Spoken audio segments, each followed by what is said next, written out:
आज हम लोग पढ़ रहे हैं मांग। बहुत इम्पोर्टेंट चीज़ है, इसलिए मैं इसको रिपीट कर रहा हूँ।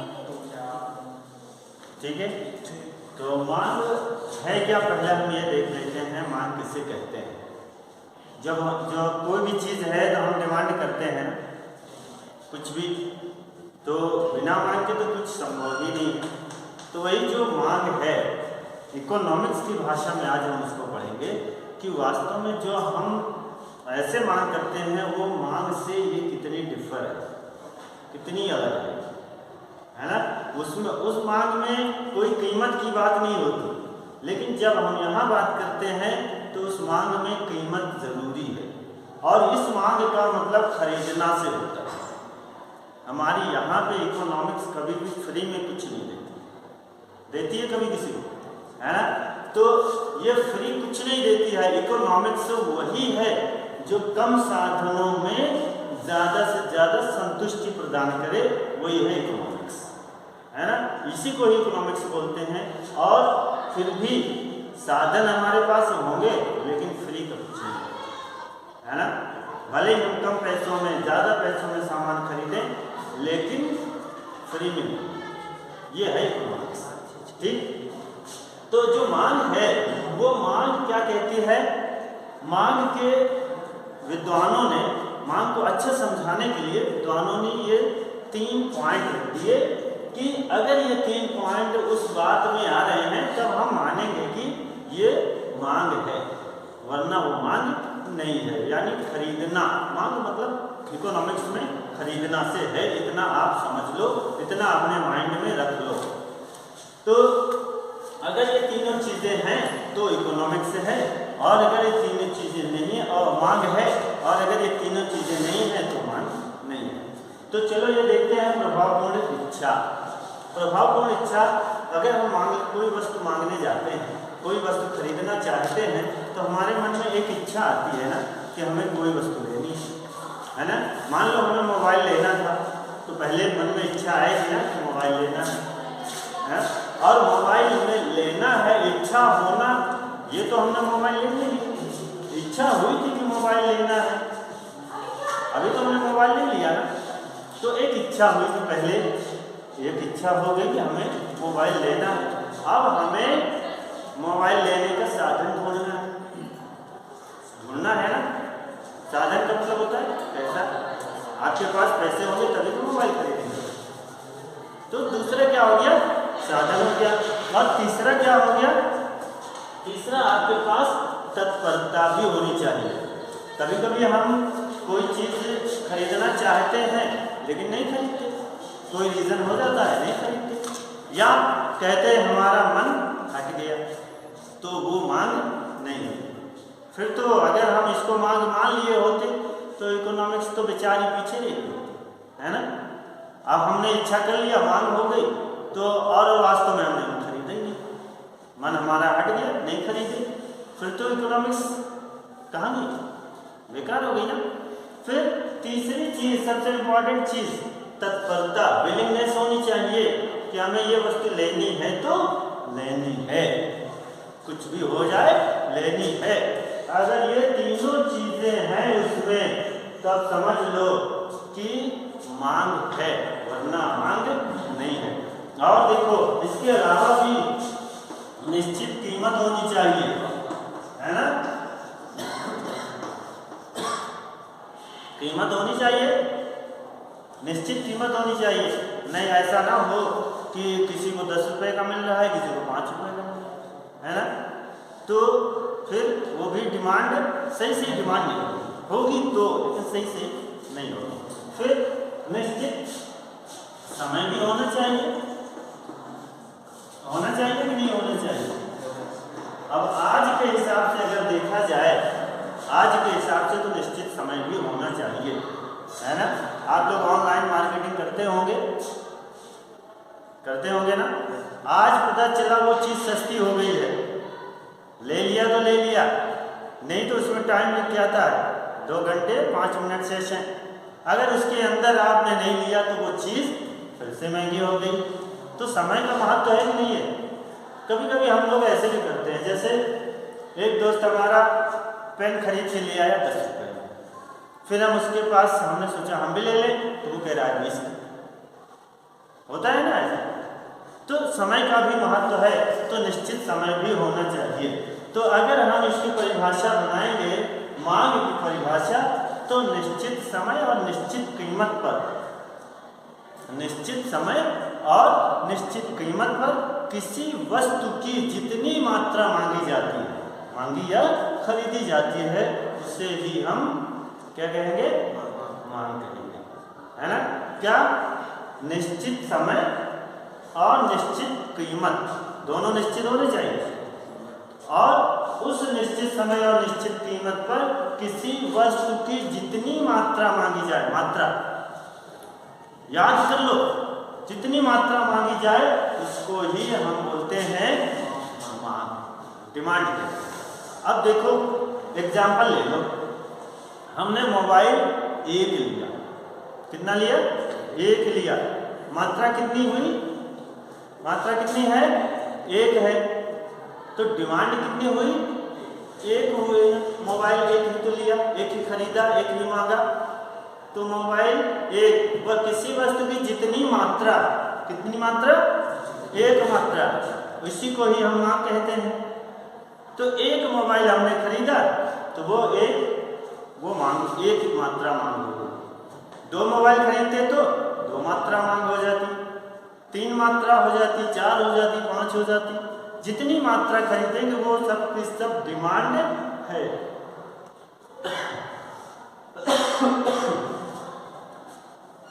कभी हमें बल्क में भी चीजें खरीदनी पड़ती हैं।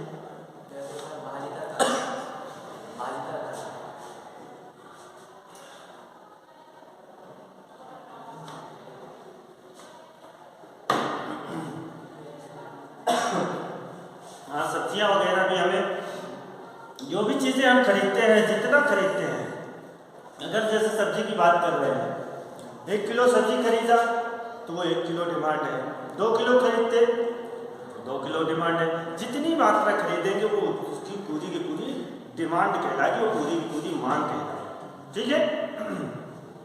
ये तो हो गया मांग। अब बात कर लेते हैं मांग को प्रभावित करने वाले साधन। यहां से आपका देखो स्टार्ट हो जाता है प्रभावित करने वाले साधन, तत्व, मांग को प्रभावित करने वाले तत्व।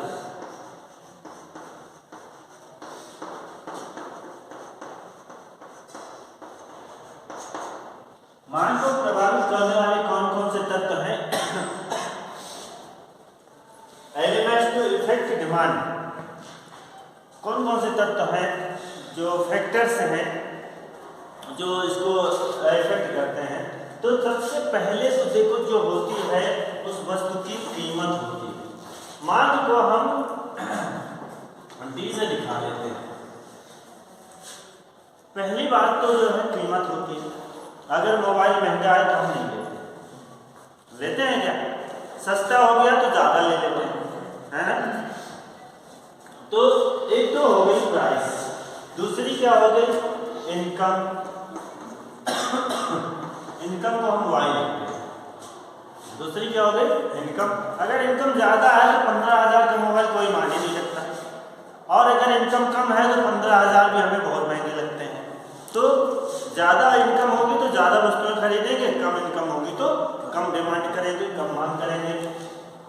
और तीसरी होती है संबंधित वस्तुएं भी होती हैं। संबंधित वस्तुएं मतलब जैसे मोबाइल का हम इंडियन लेना चाह रहे हैं, या हम मान लो मोटोरोला लेना चाह रहे हैं, और हमें उसके बराबर में चाइना के बहुत सारे मोबाइल हैं, है ना, वो भी रखे हैं।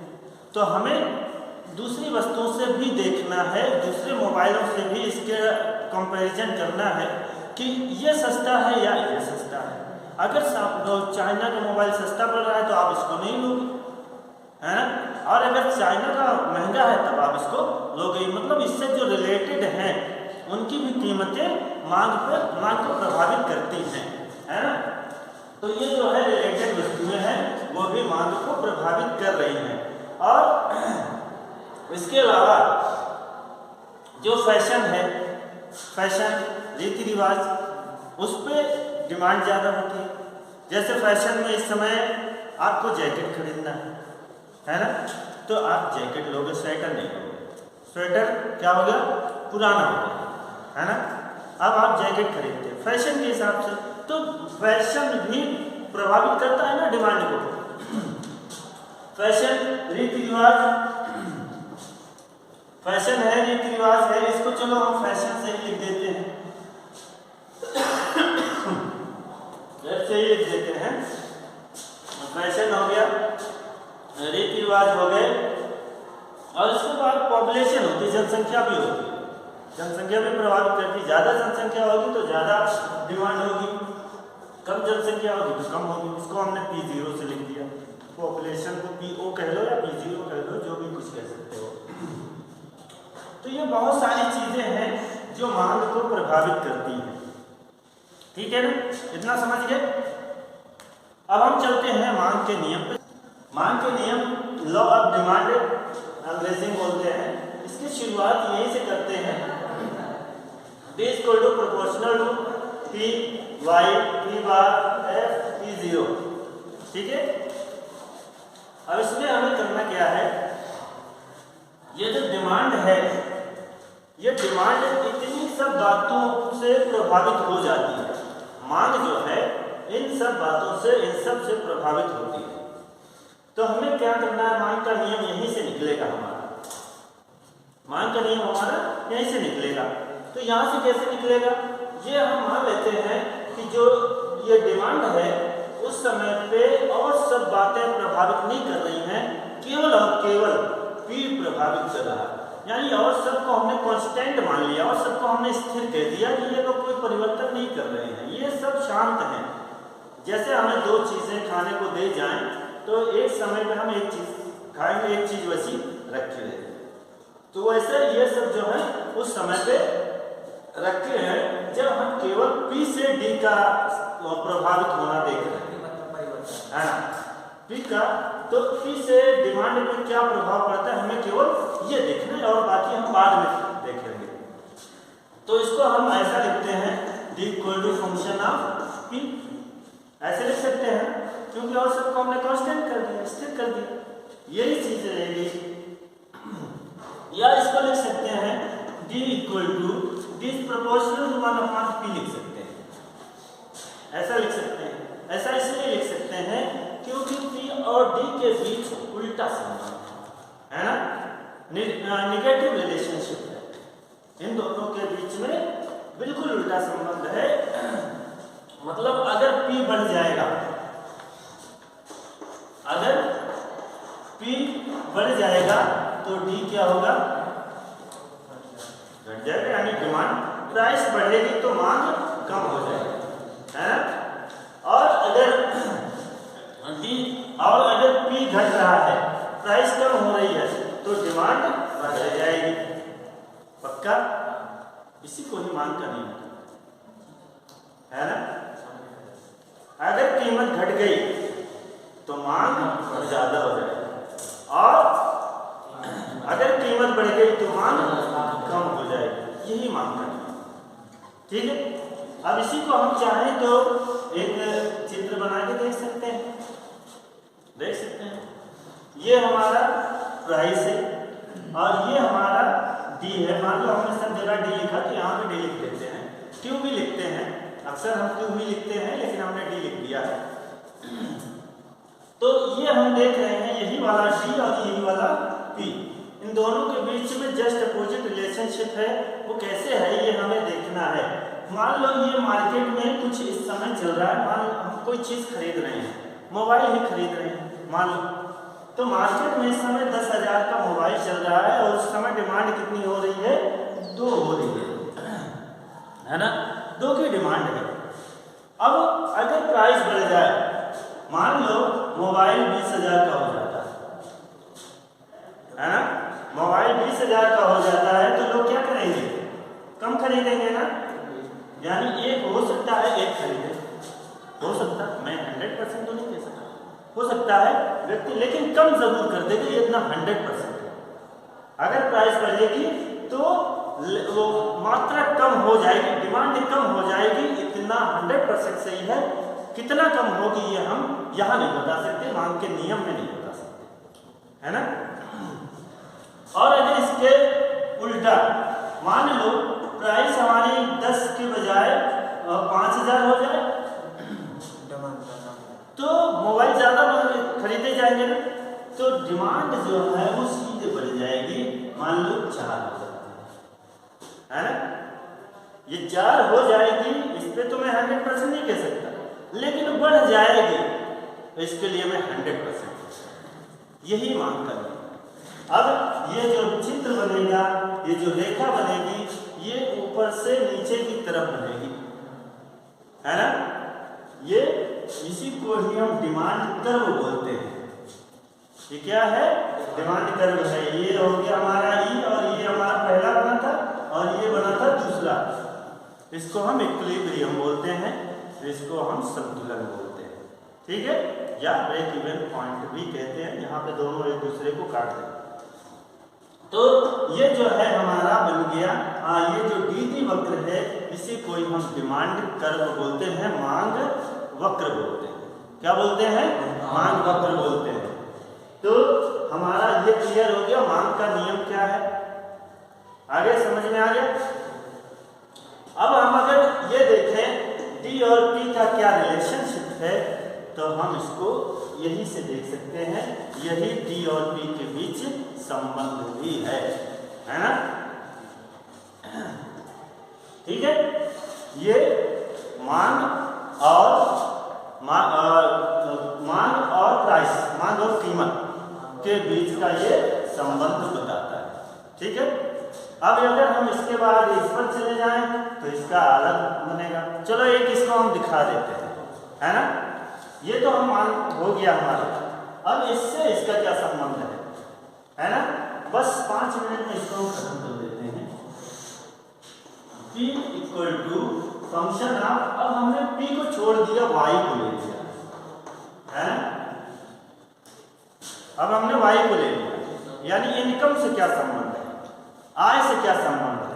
तो आय के मामले में 2 बातें होती हैं, 2 चीजें आ जाती हैं, एक तो खराब वस्तु और एक अच्छी वस्तु, है ना। इनकम बढ़ रही है तब ये सब दिमाग में आता है, वरना ये सब दिमाग में नहीं आता, है ना। तो जब इनकम बढ़ गई है तो हमें अपना स्टेटस भी देखना है। जब इनकम बढ़ गई तो स्टेटस हमारा बढ़ गया, तब हम ध्यान देने लगते हैं कि क्या अच्छी है क्या खराब है। क्या खरीदेंगे तो लोग सही कहेंगे, वरना लोग कहेंगे देखो ये इतना कमाता है फिर भी ये खराब चीज़ खरीदा, है ना। तो 2 चीज़ें आती हैं। तो जब इनकम बढ़ती है तो अच्छी वस्तुओं की मांग बढ़ जाती है, और जो खराब वस्तुएं हैं उनकी मांग घट जाती है ना। और ऐसा ही अगर इनकम कम हो जाए तो उल्टा, जस्ट उल्टा, इनकम कम हो गई तो बुरी जो खराब वस्तु है, इंफीरियर गुड्स है, उसकी डिमांड बढ़ जाएगी, और जो अच्छी वस्तु है उसकी डिमांड कम हो जाएगी, है ना। ऐसा ही है ना। तो यही हमें यहाँ दिखाना है। तो चलो हम पहले अच्छी वस्तु के मामले में, यानी इनकम बढ़ गई, है ना। इनकम बढ़ जाए तो क्या होगा, इनकम बढ़ गई, या हम मान लेते हैं ये अच्छी वस्तु के संबंध में है, इसको हम सुपीरियर गुड्स बोलते हैं, सुपीरियर गुड्स, ठीक है।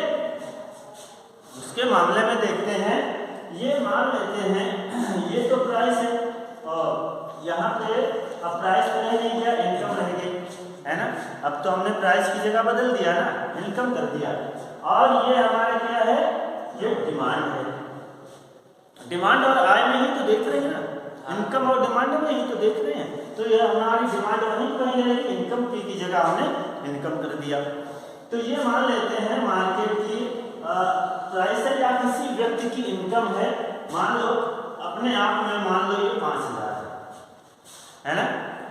वैसे हम इसको वाई मान सकते थे, कुछ मान लेते, तो हमने एक अंदाजा मान दिया, चलो 5000 इनकम है, और 5000 इनकम है, तो उस समय वस्तु मान लो अच्छी वस्तु 2 ही खरीद रहा है। और जब इनकम बढ़ गई 5 से मान लो उसकी 10,000 हो गई, 10,000 हो गई, तो 10,000 जब हो गई तो अब वो अच्छी वस्तु क्या करेगा, ज्यादा खरीदेगा कि कम खरीदेगा? ज्यादा खरीदेगा ना, ज्यादा खरीदेगा। तो ये क्या हो गई, और अगर उसकी इनकम घट जाए तो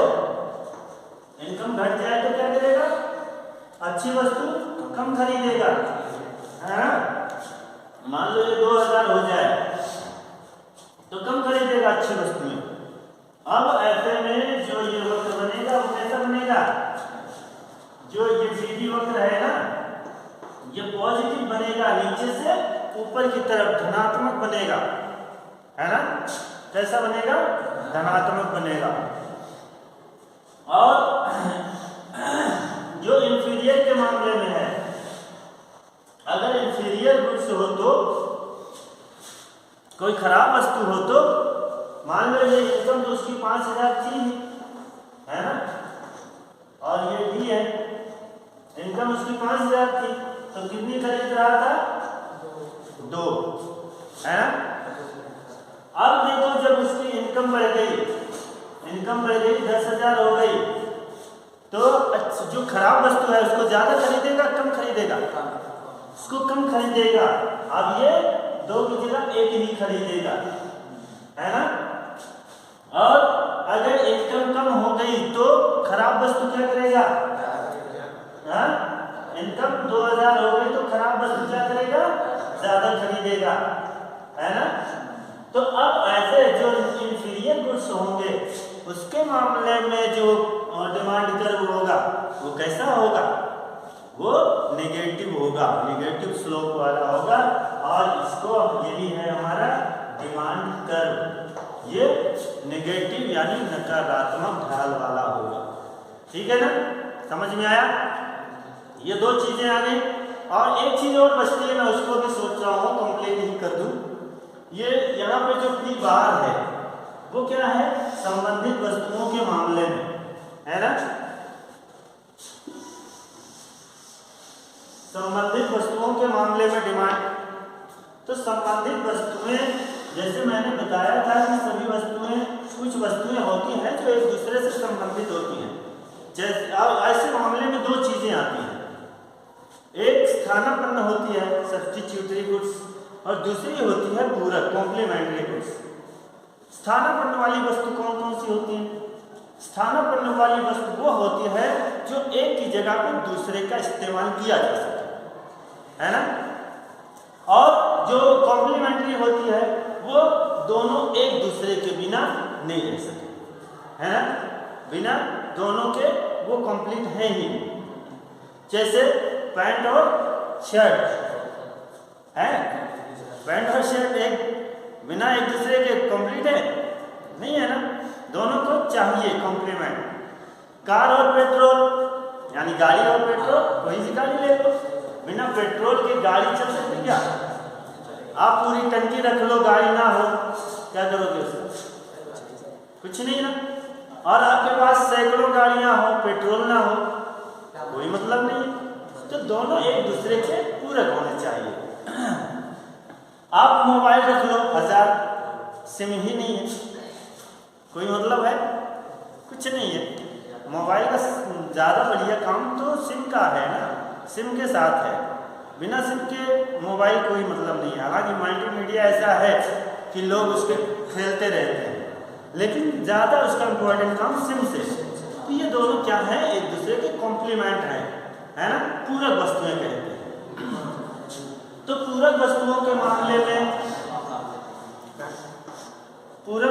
मामले में क्या होता है, जो डिमांड कर्व होता है वो होता है पॉजिटिव, है ना। करके देखते हैं, अब ऐसे में मुझे भी याद नहीं है।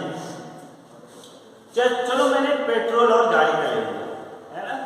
तो कार की जो है वो डिमांड है, ये कार की डिमांड है, और यहाँ पे प्राइस ऑफ पेट्रोल, पेट्रोल की कीमत है ना। मान लो पेट्रोल की कीमत इस समय 100 थी, 100 रुपया है, मान लो एग्जाम्पल है ना, 100 रुपया है। तो इस समय जो गाड़ियां खरीदी जा रही है वो 2 खरीदी जा रही है। देखो बात ये है, चलो अच्छा इसके बाद बताएं ये। अब मान लो प्राइस, पेट्रोल की प्राइस बढ़ जाए 110 हो जाए, तो अब गाड़ियां कम खरीदी जाएंगी ना, तो गाड़ियां हमारी कम खरीदी जाएंगी। अब मान लो एक ही गाड़ी खरीदी जाएगी, है ना। मैंने उसमें पॉजिटिव स्लोप बता दिया था, जबकि नेगेटिव स्लोप आ रहा है ना, इसलिए मैंने कहा था, याद नहीं है मुझे, इसमें करके देखेंगे। अब देखो प्राइस को हमने कम कर लिया, मान लो प्राइस हमारा कम हो जाए, 90 रुपए हो जाए, फिर गाड़ियां बढ़ जाएंगी, गाड़ियां ज्यादा खरीदी जाएंगी। 12 बज जाने दो हो जाए। तो अब देखो एक कहावत है कि हाथी बांधना पहाड़ नहीं है, मुश्किल नहीं है, लेकिन हाथी को खिलाना मुश्किल है ना।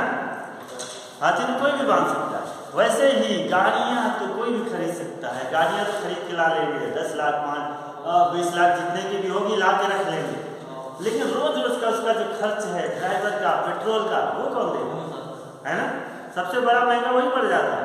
तो इसलिए ये जो है, जो पेट्रोल सस्ता होगा तब गाड़ियां ज्यादा खरीदी जाएंगी, पेट्रोल महंगा होगा तो गाड़ियां कम खरीदी जाएंगी।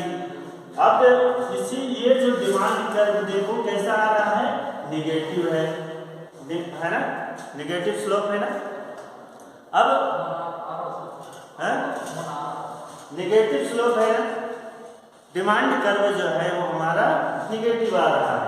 अब हमें यहाँ ये बताना है कि ये संबंधित कैसे हुआ, है ना।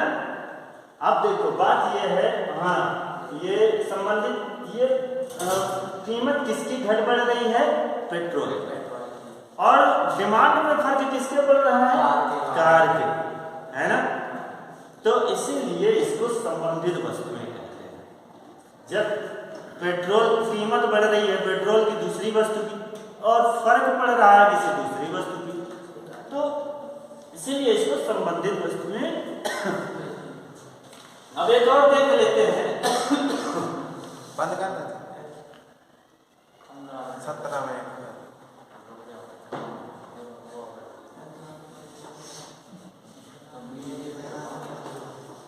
स्थानापन्न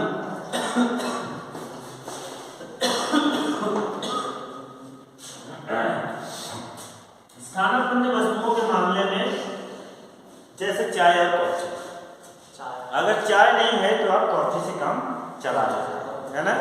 जूते और चप्पल, मोजा तो कॉम्प्लीमेंट है भाई, है ना, पूरक है वो। तो चप्पल, अगर जूता नहीं है तो चप्पल से काम चल रहा है।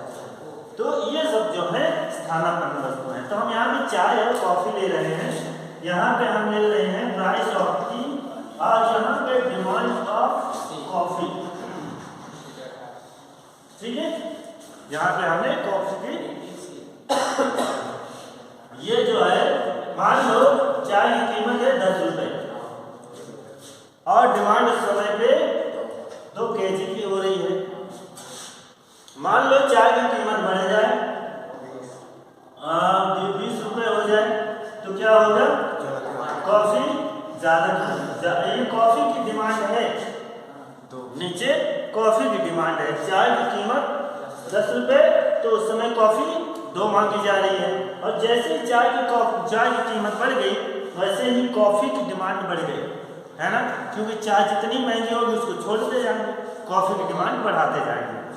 तो ये बढ़ गई, और जैसे ही चाय की कीमत घटी वैसे ही कॉफी की डिमांड घट गई, मान लो 5 रुपए हो गई, और ये 1 हो गई, ये 4 हो गई। अब हम इसको जो है एक जो सबको मिलाते हुए रेखा बना देंगे, तो डिमांड कर्व जो है हमारा वो पॉजिटिव स्लोप होगा, है ना। ये डिमांड जो होगी, जो डिमांड कर्व होगा वो पॉजिटिव स्लोप होगा। तो इस तरह से हमने देखा डी का पी से संबंध, डी का आय से संबंध यानी मांग का आय से संबंध और मांग का संबंधित वस्तुओं से संबंध। ये तीनों चीजें अगर जिसको आ गई वो समझ लो कि मांग का नियम उसको आ गया। ठीक है, इसी को ही हम